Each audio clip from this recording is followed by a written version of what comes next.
نحمده ونصلي على رسوله الكريم أما بعد فأعوذ بالله من الشيطان الرجیم بسم اللہ الرحمن الرحیم۔ ہم نے لیسن 4 میں فعل کے مختلف اقسام دیکھے تھے۔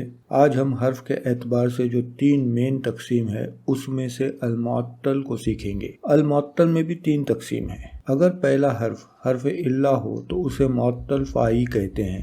اس کا دوسرا نام مثال ہے۔ اس کا مطلب ہوتا ہے کہ اس کا پہلا حرف یا تو واو ہے یا ہے۔ مثال کے طور پہ وجدہ، وزنا، ودا، ورثا، اسے مثال واوی کہیں گے۔ یسرا، یقنا، اسے مثال یائی کہیں گے۔ ہم نے لیسن 4 میں دیکھا تھا کہ مجرد فعل کے 6 باب ہے اور وہ یہ ہے۔ معطل زیادہ کر کے ان 3 باب میں ہی آتا ہے، فتح، ضربہ اور حسیبہ۔ مثال میں کچھ قانون اپلائی ہوتے ہیں، انہیں تعلیل کے قانون کہا جاتا ہے۔ یہ 2 حصوں میں ہے۔ پہلا حرف علا آپس میں بدل جاتا ہے، مطلب واو یا میں تبدیل ہوتا ہے یا واو میں یا دونوں الف میں، اور دوسرا حرف علا کو حذف کیا جاتا ہے، مطلب انہیں نکال دیا جاتا ہے۔ بیس فارم مجرد میں مثال یائی پر کوئی قانون اپلائی نہیں ہوتا ہے، لہٰذا ان میں بیس فارم میں کوئی چینجز نہیں ہوتی ہے۔ آگے بڑھنے سے پہلے ہم ذرا اس بات پر غور کرتے ہیں کہ یہ تبدیلی کب ہوتی ہے۔ ہم جانتے ہیں کہ حرکات 3 ہیں، پیش، زبر اور زیر، اور اگر حرف علا واو ہے تو وہ اپنے سے پہلے والے حرف پر پیش اور زبر دونوں کو برداشت کرے گا مگر زیر کو نہیں۔ اسی طرح یا بھی اپنے سے پہلے والے حرف پر زیر اور زبر دونوں کو برداشت کرے گا مگر پیش کو نہیں۔ لہٰذا ہم نے دیکھا کہ کمپیٹیبلٹی کا ایشو ہے۔ واو اپنے آگے زیر نہیں برداشت کرے گا اور یا اپنے آگے پیش۔ اب 2 پاسبلٹیز ہوتی ہے، یا تو حرف علا فعل کے 3 حرف میں سے ہے یا فاعل ہے۔ اب چونکہ پہلا حرف ہی حرف علا ہے، مطلب وجدہ، تو مجرد یعنی بیس فارم میں واو سے پہلے کوئی حرف ہونے کی گنجائش نہیں، لہٰذا تعلیل کا قانون نہیں آئے گا مجرد میں، مگر مزید فیہ میں آ سکتا ہے۔ اس قانون کو سمجھنے کے لیے ہم ایک ناقص فعل لیتے ہیں، ردیوا۔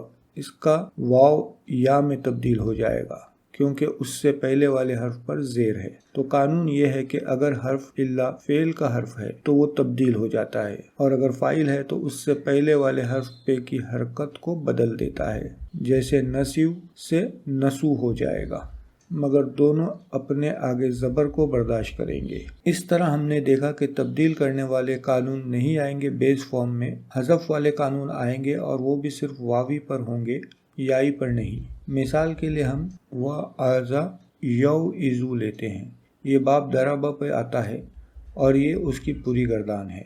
مثال میں ماضی میں کوئی تبدیل نہیں ہوتی، لہٰذا ہم اسے ہٹا لیتے ہیں۔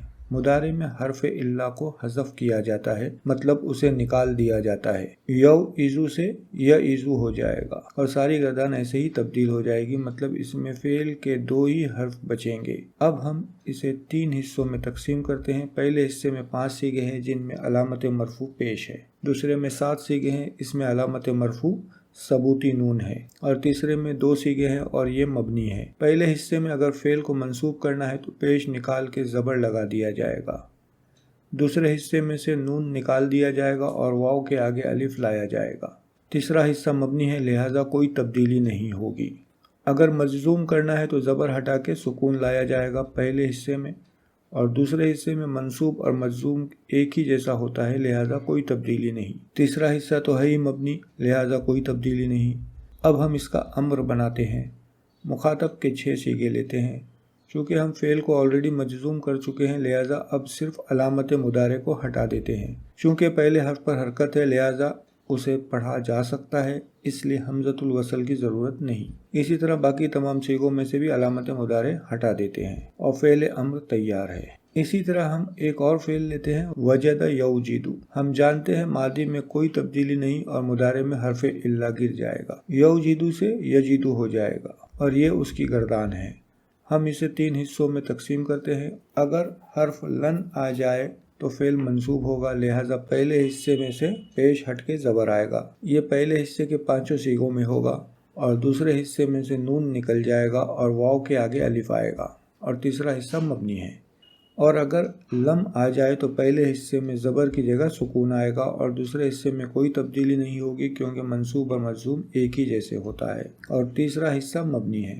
اب ہم مخاطب کے 6 صیغے لیتے ہیں۔ اس کے آگے اگر لا ناہیہ آ جائے تو فعل مجزوم ہوتا ہے اور یہ سارے فعل مجزوم ہیں، اور امر کرنا ہے تو علامت مضارع تا ہٹا دیں گے، اور چونکہ پہلے حرف پر حرکت ہے لہذا حمزۃ الوصل کی ضرورت نہیں۔ یہ کچھ فعل ہے جو باب فتح میں آئے ہیں، وہب، یہب، مخاطب کے لیے تہب اور امر کرنے کے لیے حب۔ والذین یقولون ربنا ہب لنا من ازواجنا وذریاتنا قرۃ اعین واجعلنا للمتقین اماما، اور جو لوگ کہتے ہیں اے ہمارے رب، ہب یہ جو فعل امر ہے یہ ہب یہاں سے آیا ہے، عطا کر، لنا ہمارے لیے، من ازواجنا ہماری ازواج میں سے، وذریاتنا اور ہماری ذریت مطلب اولاد میں سے، قرۃ اعین آنکھوں کی ٹھنڈک، واجعلنا اور بنا ہم کو، للمتقین اماما متقیوں کے لیے امام۔ اسی طرح ودع، یدعو، تدعو، دع فعل امر ہو جائے گا، اور باب ضربہ کی مثال ہے وزن، یزن، تزن، زن ہو جائے گا فعل امر، اور یہ باب حسیبہ کی مثال ہے ورث، یرث، ترث، رث فعل امر ہوگا، یہ زیادہ یوز نہیں ہوتا ہے۔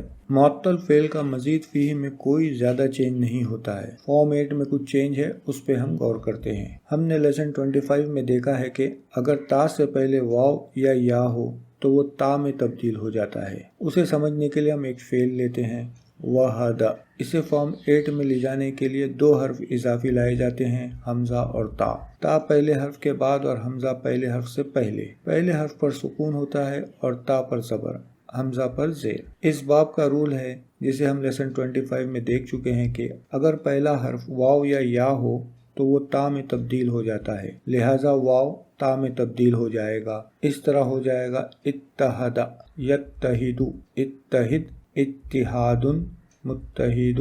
2 حرف ایک ساتھ آئے ہیں اور پہلے حرف پر سکون ہو تو ادغام ہو جاتا ہے، مطلب حرف ایک بار لکھا جائے گا اور اس پر شدہ لگے گا اور دوسرے حرف کی حرکت آ جائے گی، اسے اس طرح لکھا جائے گا۔ ویسے تو مثال یائی میں کوئی میجر تبدیلی نہیں ہوتی، مگر تعلیل کا قانون آتا ہے، اس پر ہم غور کرتے ہیں۔